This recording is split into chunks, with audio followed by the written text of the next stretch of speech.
You probably have heard of this conversation where a non-smoker asks a smoker, how much do you spend on a day smoking? And the smoker goes, I spend about 200 every day, and I've done that for 10 years. The non-smoker does the calculation. If you have done that for 10 years, it means you are spending close to 70,000 every year. In 10 years, you have spent like 730,000, and this smoker is surprised but then asks, since you do not smoke, where is your money? And this humorous conversation is often a clear illustration of a common problem or a common question that people ask. Why is it so hard to save money? If you think about it, 200 shillings is not a lot of money. If you are to commit yourself, maybe you skip lunch and you do it for 10 years, it means you will have saved about 700,000 shillings.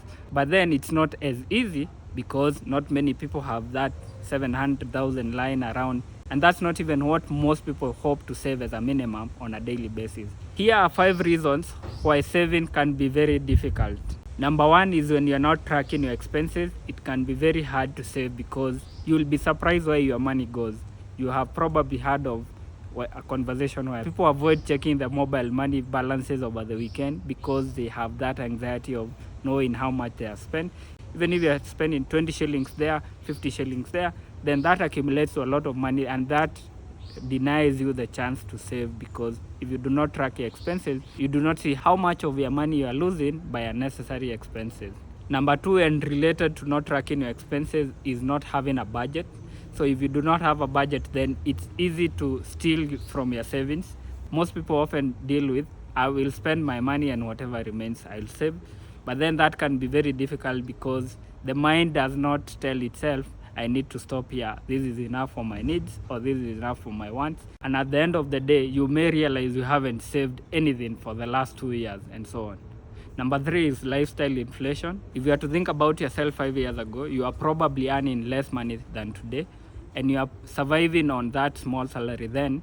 But then as you have made more money, it also means that you have started to increase your expenses. So you probably moved to a bigger house that came with more transport money, or maybe you bought a car and that car came with other costs that kept on increasing your expenses until you have nothing to save. It could be you are making 5 times what you are making 5 years ago, but because of lifestyle inflation or adjusting your lifestyle to the new money, then it can be very difficult to save even that 200 shillings a day.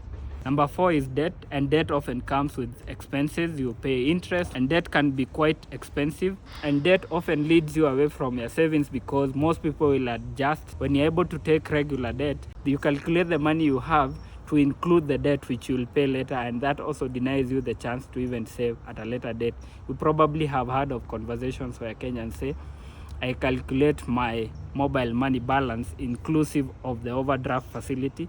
So that could mean if you're always thinking of that, it always means you're always living beyond your means, and after a while it can be very difficult to save because you need to first pay that money, and it can snowball into something very big. Number 5 is impulse spending. This is where you have a plan of how much you want to spend, but then after a few days you decide, I have to live for the moment, or maybe tomorrow will take care of itself. And during this festive season, this is a common challenge for many Kenyans. You will find people say, I will check my bank balances when I come back to the city in January.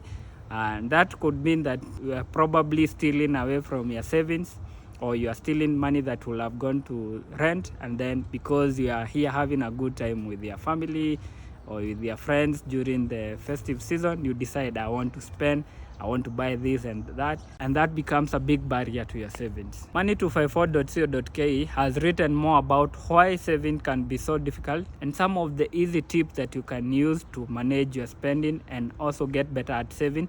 Click on the link provided to learn more.